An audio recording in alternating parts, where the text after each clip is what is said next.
तमाम एमबीसी समाज के लोगों की सरदारी वहां पर थी।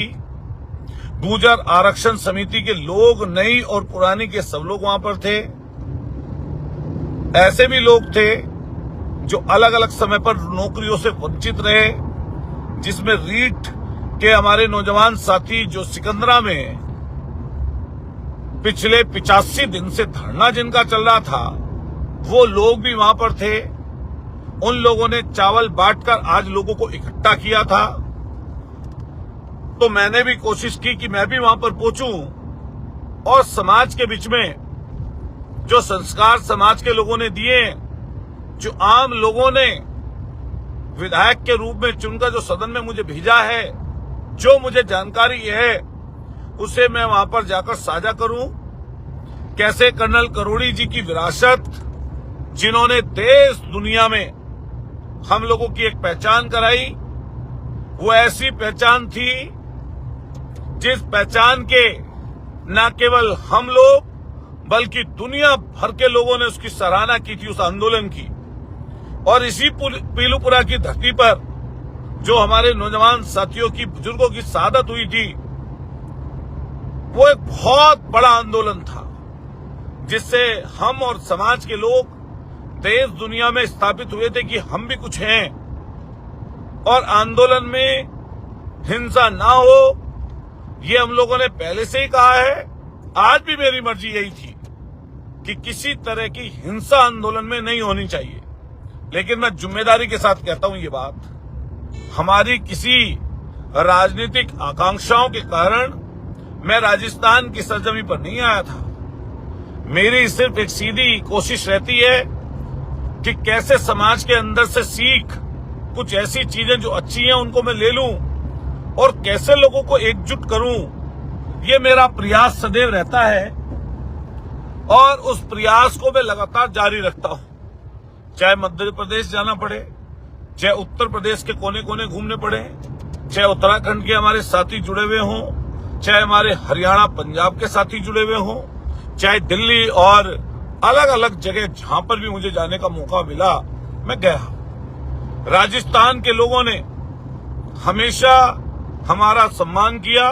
सम्मान हर जगह के लोग करते हैं, लेकिन ये बहुत बड़ा मेरे लिए अचीवमेंट है ईश्वर का, परमात्मा का, बाबा साहब भीमराव अम्बेडकर जी का, जिनको मैं मानता हूं भगवान की तरह। उनका बड़ा आशीर्वाद मेरे ऊपर है कि आज इतनी दूर जाकर भी इतने ज्यादा लोगों की नजदीकी हमारे से है, इतना प्यार उनका हमसे है।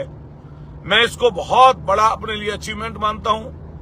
लोगों की जिंदगी बीत जाती है, लोगों की जिंदगी बीत जाती है और न जाने कितनी बार ऐसा होता है कि पूरी जिंदगी मेहनत करने के बावजूद भी चीजें नहीं मिल पाती। लेकिन मैं खुशनसीब मानता हूं अपने आप को, कितने सारे लोगों का प्यार मेरे साथ है, उनकी दुआएं मेरे साथ हैं। कमजोर तबके के लोग हमसे जुड़े हुए हैं। लेकिन आज जब ये पूरा मामला, पूरा चीज खराब हो रही थी, मैं भी निकल रहा था, जिस तरह सरकार की तरफ से आया हुआ लेटर पढ़ा गया और उसके बाद जो जनता में आक्रोश फैला, नौजवान साथियों में जो आक्रोश फैला, उससे कहीं ना कहीं मुझे भी ये लगा कि जनता बिगड़ रही है। लेकिन मैं लंबे समय से आंदोलन संघर्ष करता रहा हूं, मेरे मन में ये बात आई कि मैं अपने लोगों को छोड़कर नहीं जाऊंगा।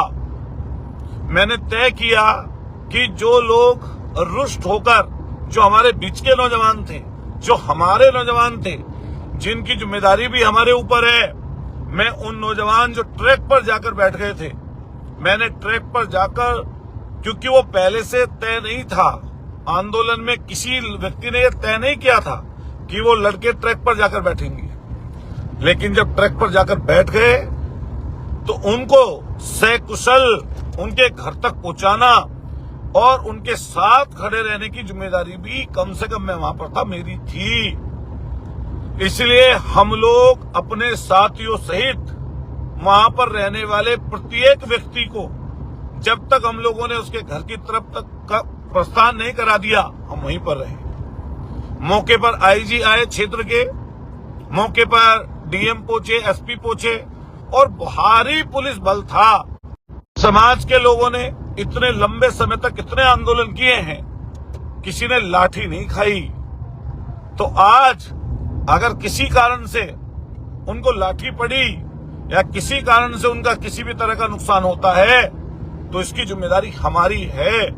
और हमें वहां पर और बिल्कुल आखिरी समय तक हम लोग वहां पर रहे। उसके बाद में भी हजारों लोग थे।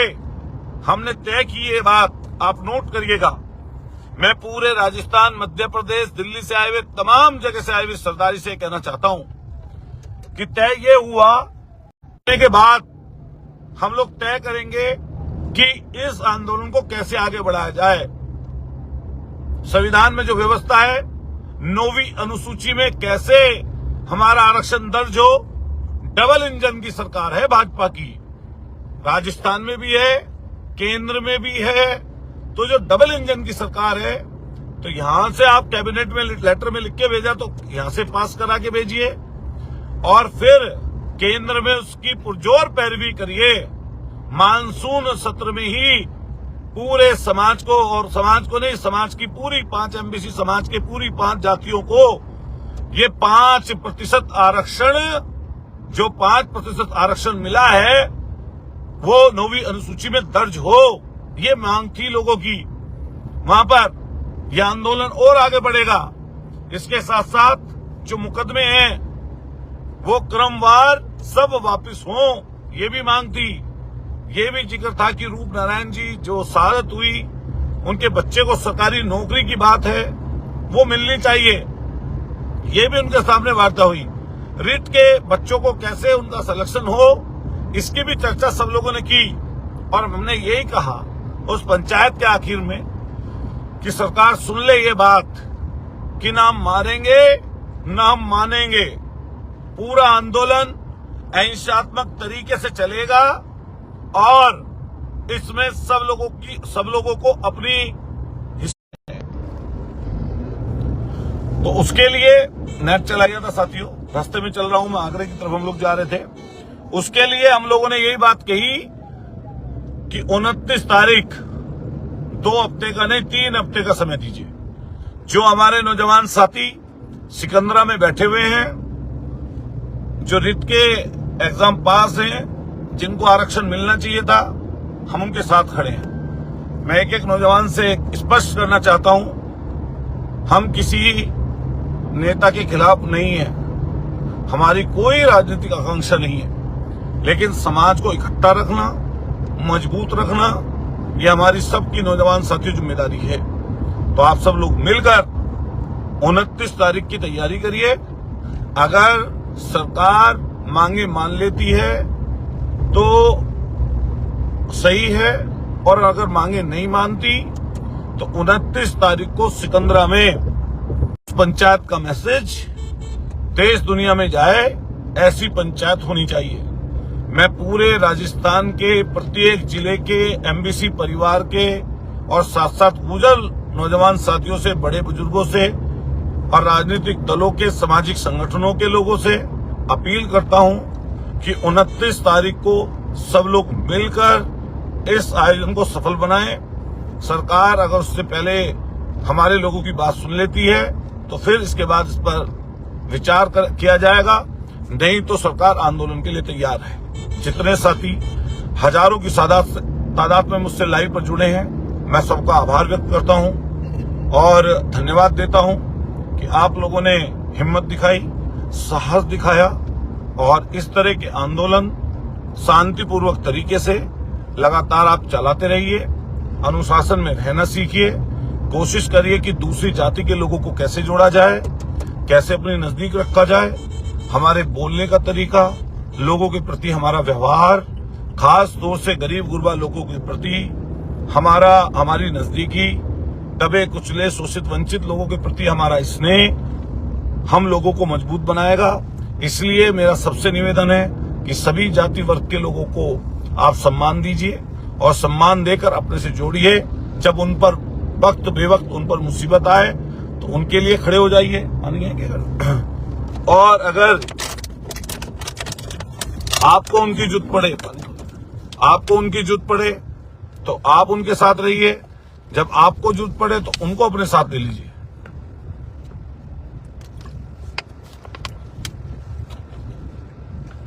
तो आपका बहुत बहुत शुक्रिया, बहुत बहुत आभार। इतनी बड़ी संख्या में आप लोग मुझसे लाइव पर सुन रहे हैं, मैं आपका दिल की गहराई से आभार व्यक्त करता हूं। बहुत बहुत शुक्रिया, बहुत बहुत धन्यवाद। जय हिंद, जय भारत, जय भीम, जय समाज।